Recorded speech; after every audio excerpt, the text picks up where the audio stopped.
Mademoiselle Thaler, vous avez le droit de parler ce matin si vous voulez. Vous n'avez pas l'obligation de parler. Mais si vous voulez choisir de parler, c'est le moment de le faire. Oui, j'aimerais dire quelque chose. Allez-y. Je suis innocente. Allez tous vous faire foutre. Vous êtes tous des ordures. Julissa Thaler. Prenez place au tribunal de district du comté de Hennepin, où le juge Jaquam préside l'affaire de Julissa Thaler, 29 ans, dont la colère et le défi ont pris le devant de la scène alors qu'elle réagit à sa condamnation à perpétuité pour le meurtre de son fils de 6 ans, Eli Hart. Préparez-vous à plonger dans les détails glaçants de ce crime et à découvrir le verdict du juge. Mai 2022 marque le début d'une histoire tragique qui aboutira à la condamnation à perpétuité de Julissa Thaler, une mère devenue meurtrière. Thaler, une femme apparemment ordinaire, résidait dans cette banlieue tranquille avec son fils de 6 ans, Eli Hart. Mais derrière les portes closes, un sombre secret couvait, un secret qui allait briser la vie des personnes impliquées. C'est au cours d'une journée fatidique du mois de mai qu'un citoyen inquiet a fait une découverte effrayante. Une vitre arrière brisée et un pneu crevé ont attiré leur attention, les incitant à passer un appel qui allait tout changer. Les autorités ont rapidement répondu à l'appel et sont arrivées sur les lieux pour enquêter sur la voiture suspecte. Elles étaient loin de se douter de l'horreur inimaginable qui les attendait. Alors que les enquêteurs ouvrent prudemment le coffre, leur pire crainte se réalise. Le corps sans vie d'Eli, 6 ans, gisait devant eux, victime d'une violence inouïe. Cette découverte a provoqué une onde de choc au sein de la communauté, et la recherche de réponses a commencé. Julissa Thaler, la mère qui était censée protéger son fils et s'en occuper, devait maintenant faire face au poids des preuves retenues contre elle. Le procès qui a suivi a été un voyage éprouvant dans les profondeurs de la trahison d'une mère. L'accusation a présenté un dossier convaincant, reconstituant méticuleusement les événements qui ont conduit à la mort tragique d'Eli. Il a été révélé que le meurtre d'Eli était aussi choquant qu'il était évitable. 10 jours plus tôt seulement, le comté de Dakota avait clos un dossier de protection de l'enfance à l'encontre de Madame Thaler. Un dossier dans lequel les archives montrent qu'elle a menti à plusieurs reprises aux travailleurs sociaux, qu'elle a déposé de fausses plaintes au tribunal, qu'elle a échoué à des tests de dépistage de drogue, qu'elle a commis des délits et qu'elle a même harcelé les parents d'accueil du petit garçon.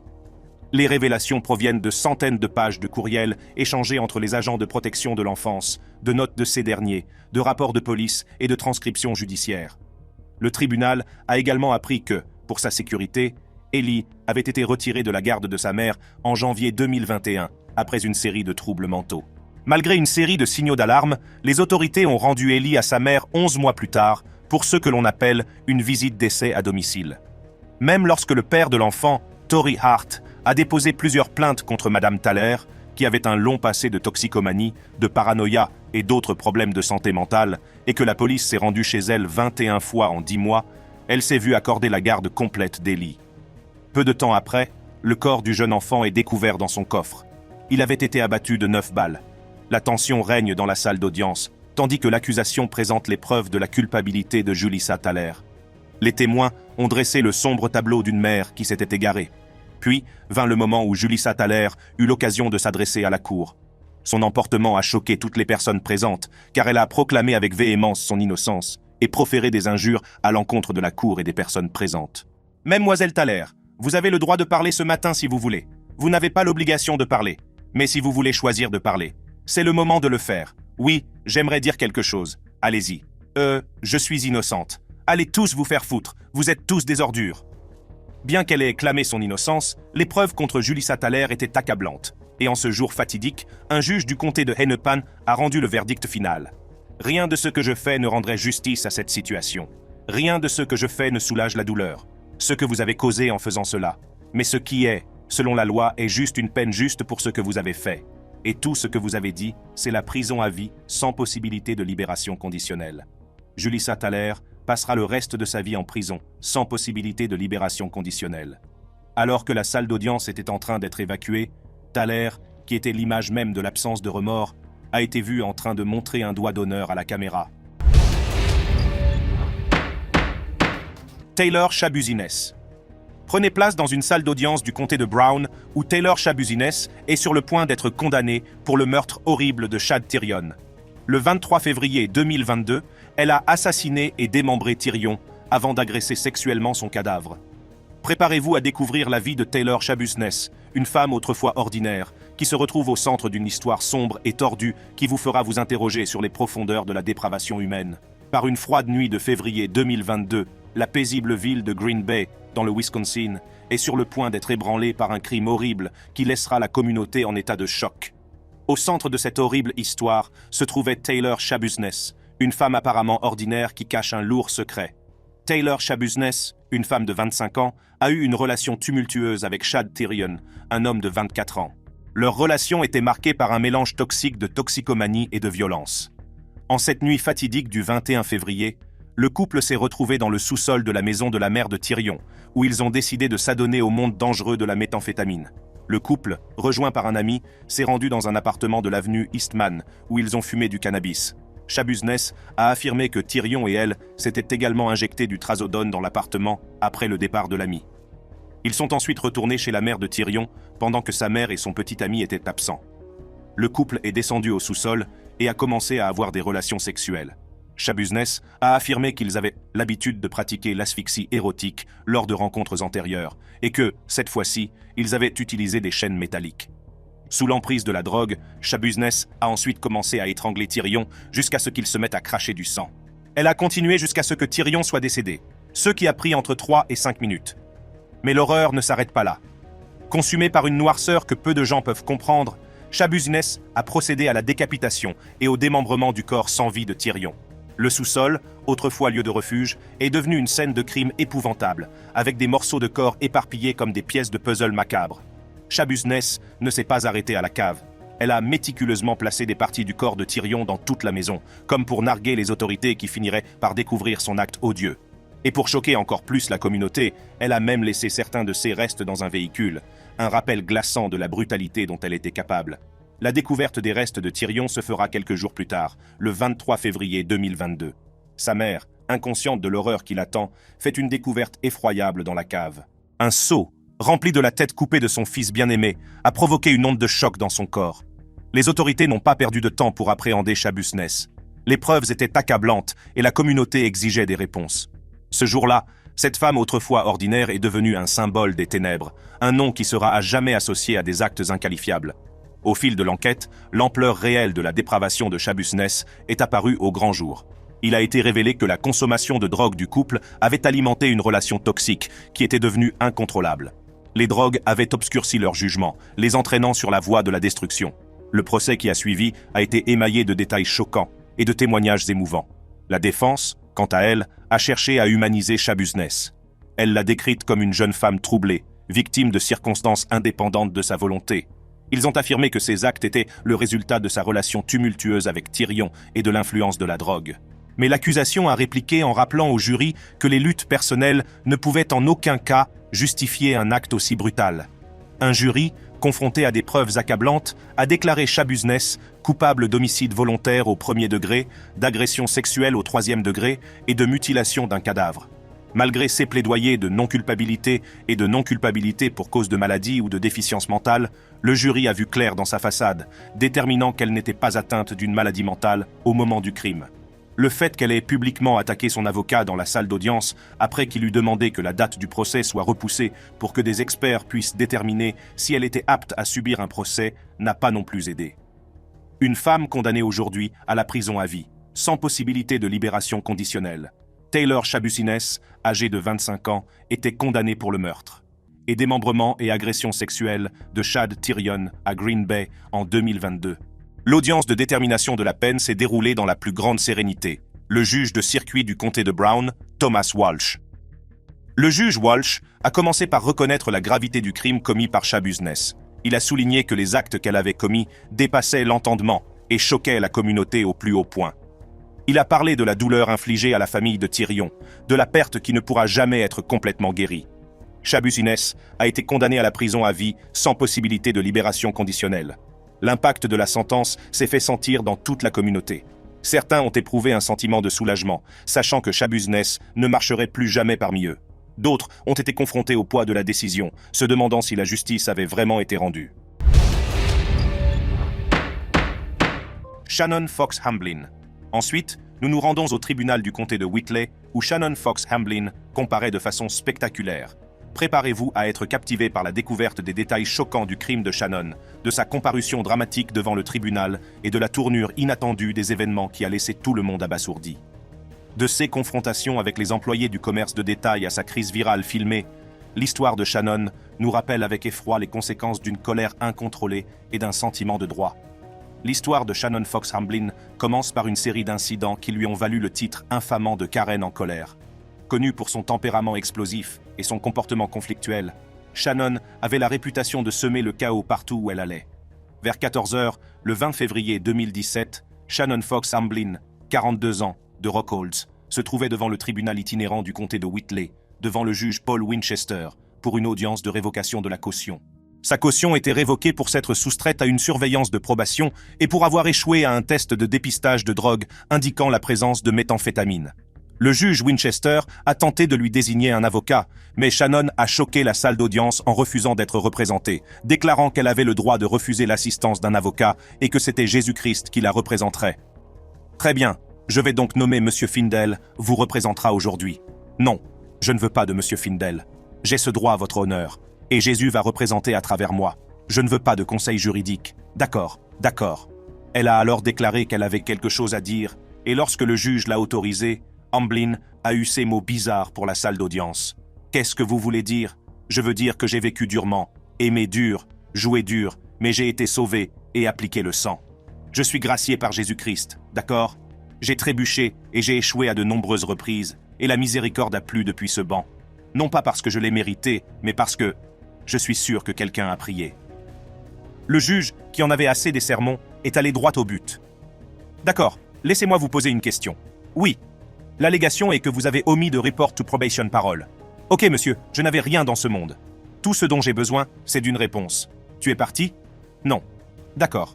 Je suis allé en probation, oui. Mais les 2 fois suivantes, je n'ai pas eu de chauffeur. La vidéo montre qu'Hamblin continue de se disputer avec Winchester avant de nier le témoignage d'un agent de probation selon lequel elle n'était pas disponible lors d'une visite à domicile aléatoire. Elle a également contesté les résultats d'un test de dépistage de drogue qu'elle aurait échoué en décembre, insinuant que le test avait pu être trafiqué, disant qu'elle avait été sauvée par le sang. Le 9 décembre 2016, vous avez été soumis à un test de dépistage de drogue et vous êtes positif à la méthamphétamine et cela a été confirmé par un laboratoire sauvé par le sang. Oui ou non? Le reconnaissez-vous? Je reconnais que je suis sauvé par le sang. Elle a continué à nier avoir consommé de la drogue alors qu'il existait des preuves irréfutables qu'elle en avait consommé. Shannon Fox Hamblin a continué à se disputer avec le juge qui n'a pas eu d'autre choix que de maintenir la décision de révoquer sa caution. Il a ordonné aux huissiers de justice d'escorter Hamblin hors de la salle d'audience et de la placer en détention. Et c'est à ce moment-là que tout a basculé. L'agent de sécurité du tribunal, David Engel, a tenté de maîtriser la situation, mais elle a refusé d'obtempérer. Le chef de la sécurité du tribunal, Brian Kirby, et l'huissier Ed Traveny sont intervenus pour l'aider. Monsieur Engel, pouvez-vous la prendre pour moi, s'il vous plaît? Le mouvement est maintenu. Merci. Monsieur, Non. J'ai le droit de parler, d'accord? Ma vie estimate. Je vais parler, s'il vous plaît. Non, je vais m'adresser à ce juge. Non, je vais vous parler tout de suite, votre honneur. Ma vie est en jeu. Je mourrai en prison. J'en ai le droit. Je ne partirai pas. Vous allez me tuer. Hamblin s'est montrée extrêmement combative et a défié les officiers de la tuer avant qu'elle ne retourne en prison.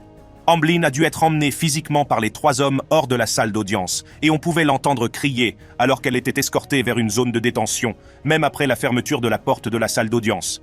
Dans la zone d'attente, Hamblin a continué à résister et a dû être mis au sol pour être menottée. Elle a continué à résister, donnant un coup de pied à l'un des agents, ce qui l'a blessée. En raison de sa combativité, la police de Williamsburg a été invitée à participer à son transport vers la prison. Elle a résisté aux efforts déployés pour la faire monter dans la voiture de patrouille et a demandé une évaluation médicale. Hamblin a été arrêtée et a été inculpée d'outrage à magistrat. Elle a également été inculpée d'agression au second degré contre un agent de la paix, de résistance à l'arrestation, de troubles à l'ordre public au second degré et d'ivresse publique. Elle a finalement été condamnée à 8 ans de prison. Amber Pereira. Prenez place à la Hillsborough Circuit Court, où le juge Christopher Sabella s'apprête à prononcer la sentence d'Amber Pereira. Amber Pereira, 31 ans, était au tribunal après avoir été reconnue coupable d'avoir été au volant lors d'un accident brûlant le long de l'autoroute Selmon en 2017. Amber Pereira, qui était en état d'ébriété, a provoqué un accident en chaîne qui a tué 3 membres de la famille Felipak. Préparez-vous à plonger dans les détails de ce crime, le procès qui a suivi et surtout la réaction de Pereira à sa condamnation. C'est une soirée tranquille sur la Selmon Expressway, un tronçon de route qui relie la ville animée de Tampa, en Floride. Personne ne se doutait que cette nuit apparemment ordinaire allait bientôt tourner au cauchemar. Le décor était planté pour une tragédie qui allait secouer la communauté. Amber Pereira, une femme de 31 ans, était au volant en cette nuit fatidique. Elle s'est faufilée dans la circulation, sans se soucier de la sécurité des autres usagers de la route. Sa mentalité d'assister lui a fait croire que les règles ne s'appliquaient pas à elle et qu'elle pouvait faire ce qu'elle voulait sans en subir les conséquences. Pendant ce temps, une famille aimante profitait d'un trajet paisible, totalement inconsciente du danger qui la guettait à quelques voies de là. Louise, Rita et leur fille Georgia Felipak, âgée de 8 ans, étaient sur le chemin du retour, leur rire emplissant la voiture tandis qu'ils partageaient de précieux moments ensemble. Dans un horrible coup du sort, la conduite imprudente d'Amber a conduit à une collision dévastatrice. Le bruit des pneus qui crissent et des vitres qui se brisent emplit l'air lorsque la Hyundai des Felipak heurte une Jeep et une Infiniti avant de s'enflammer. Les 3 Felipak sont morts sur le coup et le conducteur de la Jeep, Tracy Lee Kelly, a été grièvement blessé. Lorsque la poussière est retombée, Amber a dû faire un choix. Elle aurait pu rester sur place, assumer les conséquences de ses actes et offrir toute l'aide possible. Mais au lieu de cela, elle a pris une décision insensible qui définira à jamais son caractère. Amber s'est éloignée sans ménagement de l'épave, laissant derrière elle une traînée de destruction et de vies brisées. Son égoïsme et son manque d'empathie se sont manifestés au grand jour lorsqu'elle a choisi d'éviter toute responsabilité pour la dévastation qu'elle avait causée. La nouvelle de la tragédie s'est répandue comme une traînée de poudre, laissant la communauté dans un état de choc et de deuil. La perte de cette famille aimante a provoqué des vagues de chagrin dans les cœurs de ceux qui la connaissaient, et même de ceux qui ne la connaissaient pas. L'impact des actions d'Amber a été largement ressenti. L'autoroute Selmon, autrefois symbole de commodité et de connectivité, est aujourd'hui un rappel obsédant des vies perdues et de la douleur infligée par les choix imprudents d'une femme. La communauté exigeait que justice soit faite, et elle allait bientôt avoir son heure de gloire au tribunal. Le procès d'Amber Pereira était un événement très attendu qui a passionné la nation. La tension régnait dans la salle d'audience, tandis que l'accusation et la défense se préparaient à présenter leurs arguments. Tous les regards étaient tournés vers Amber, la femme dont les actes irréfléchis avaient brisé la vie d'une famille innocente. L'accusation n'a pas perdu de temps pour brosser un tableau saisissant des actions d'Amber au cours de cette nuit fatidique. Ils ont fait valoir que la conduite imprudente d'Amber, son mépris total pour la sécurité des autres et sa décision de fuir la scène étaient des indicateurs clairs de sa culpabilité. Ils l'ont dépeinte comme une femme rongée par ses droits, quelqu'un qui pensait pouvoir échapper aux conséquences de ses actes. Le poids de la tragédie était trop important pour être considéré comme un simple accident. Après des jours de délibération intense, l'heure de vérité a sonné. Le juge, l'air sévère, a rendu le verdict qui allait déterminer le sort d'Amber. Amber Pereira a été reconnue coupable des charges retenues contre elle. Le poids de ses actes l'a finalement rattrapée et elle a été condamnée à 50 ans de prison. Dès qu'elle a entendu le verdict du juge, Amber a posé sa tête sur le bureau et s'est mise à sangloter de manière incontrôlée. Sa réaction est rapidement devenue virale, captant l'attention de la nation. Melissa Hardwick. Notre dernière affaire se déroule au tribunal des affaires familiales du comté de Wayne, où Melissa Hardwick a choqué toute la salle d'audience et le pays lors de son audition. Tout a commencé lors d'une audience houleuse, au cours de laquelle Melissa Hardwick, une femme du Kentucky, qui faisait l'objet d'une plainte pour violence domestique déposée par son ex-mari, a décidé de s'en prendre au juge. Nous vous invitons à vous plonger dans cette affaire judiciaire qui a pris une tournure choquante. C'est un jeudi apparemment ordinaire que Melissa Hardwick s'est retrouvée au cœur d'un drame judiciaire qui allait changer sa vie à jamais. La tension dans l'air était palpable, alors que Melissa Hardwick, une habitante du comté de Wayne, devait assister à une audience concernant une plainte pour violence domestique déposée contre elle par son ex-mari. Personne ne se doutait que cette procédure judiciaire de routine allait bientôt sombrer dans le chaos. La salle d'audience est remplie d'impatience alors que le juge préside l'affaire. Melissa Hardwick, une femme au passé trouble, est assise nerveusement, ses émotions frémissant juste sous la surface. La juge, connue pour ses décisions justes et impartiales, entame la procédure en demandant au mari de Melissa Hardwick d'expliquer la situation qui a conduit à la plainte pour violence domestique. Alors que le mari de Madame Hardwick commence à raconter les détails déchirants des abus présumés, la tension envahit la pièce. Le visage de Madame Hardwick est devenu rouge, sa colère augmentant à chaque mot prononcé. Incapable de se contenir plus longtemps, elle interrompt le témoignage de son mari, sa voix étant empreinte d'un mélange de frustration et de désespoir. « Mademoiselle Hardwick, vous serez détenue, Au mépris de cette cour, si vous continuez à perturber, l'avertissement sévère du juge ne suffit pas à calmer les émotions de Hardwick. Ignorant son ordre, elle continue à parler, sa voix devenant de plus en plus forte et erratique à chaque instant. La salle d'audience est plongée dans un silence feutré et tous les regards se tournent vers le spectacle qui se déroule. Je n'ai rien fait à cette cour, je ne lui ai rien fait. D'accord pour être arrêté pour outrage à magistrat. Vous allez purger une peine de 10 jours pour outrage au tribunal. Les mots de la juge sont restés lourds dans l'air alors qu'elle rendait rapidement sa décision. Le comportement perturbateur de Hardwick. Elle a été condamnée à 10 jours de prison pour outrage à magistrat. Mais ce qui s'est passé ensuite a choqué toutes les personnes présentes et a laissé une marque indélébile dans l'histoire de la salle d'audience. Dans un accès de rage, alimenté par un mélange puissant de colère et de désespoir, Hardwick s'est jeté sur le juge. La salle d'audience a sombré dans le chaos et les agents de sécurité se sont précipités pour intervenir, leur objectif premier étant de protéger le juge et de rétablir l'ordre. Parmi eux, Adam Dodson, agent de sécurité du tribunal, s'est courageusement interposé entre Hardwick et le juge, risquant sa propre sécurité pour empêcher que l'honorable personnage ne subisse un quelconque préjudice. Les caméras de surveillance ont filmé le moment où Dodson a plaqué Hardwick au sol, son action rapide empêchant toute atteinte physique à la juge. La scène s'est transformée en pandémonium. Hardwick luttant contre l'emprise des officiers, sa colère et sa frustration se manifestant au grand jour. La salle d'audience, autrefois symbole de justice et d'ordre, s'est transformée en un champ de bataille émotionnel. L'incident choquant a laissé tout le monde incrédule, remettant en question les limites du comportement humain et les conséquences qui suivent lorsque la colère prend le contrôle. Après son accès de violence dans la salle d'audience, la vie de Melissa Hardwick a pris un tournant sombre. Le juge n'a pas tardé à prendre la mesure de la gravité de ses actes. Outre la peine initiale de 10 jours pour outrage à magistrat, Melissa Hardwick doit maintenant faire face à une série d'accusations supplémentaires qui pourraient avoir un impact sur son avenir. Le premier chef d'accusation retenu contre Madame Hardwick est celui de menace terroriste au 3e degré. Ce chef d'accusation reflète la gravité de sa tentative de blesser physiquement le juge et la menace potentielle qu'elle représentait pour la sécurité et le bien-être des personnes présentes dans la salle d'audience. Outre le chef d'accusation de menace terroriste, Madame Hardwick doit également répondre de plusieurs autres chefs d'accusation passibles de lourdes peines. Compte tenu de la gravité des charges retenues contre elle, la caution de Melissa Hardwick a été fixée à la somme astronomique de 25 000 $ en espèces. Ce montant substantiel reflète la reconnaissance par le tribunal du danger potentiel qu'elle représente et la nécessité de s'assurer qu'elle respecte les procédures judiciaires. La caution constitue une garantie financière qu'elle se présentera au tribunal comme il se doit et qu'elle assumera les conséquences de ses actes. Elle a également été condamnée à 120 jours de prison. À la fin de cette vidéo, les cas de ces Karens en colère, réagissant à des condamnations à perpétuité, constituent un rappel obsédant de la noirceur qui peut se cacher dans le cœur humain. Pour d'autres vidéos fascinantes comme celle-ci, cliquez sur les cartes qui s'affichent sur votre écran et je vous attends.